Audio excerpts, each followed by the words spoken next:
Hello everyone, this is Eric, bringing you a tip on how to remove burnt on grease from your stovetop. Honestly, I can't believe this worked. On this side, I gave it a shot.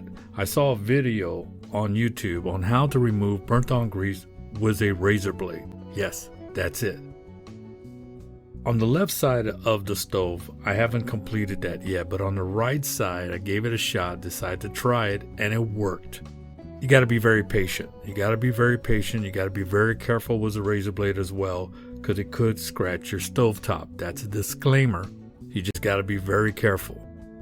What I needed to do when I found out when I started my journey on this is that you need to keep the razor blade as flat as possible. And it's kind of tough when you come around these curves and these angles around the stovetop.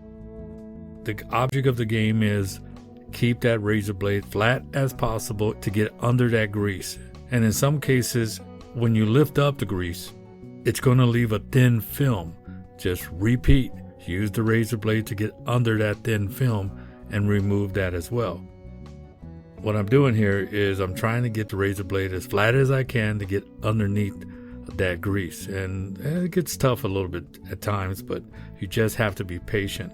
And again, the disclaimer, try not to scratch your stovetop. Okay, here's a still photograph. As you can see, the angle by the burner is kind of tough to get to. Just simply put your razor blade under that burnt grease and just slightly push it up and it'll come up.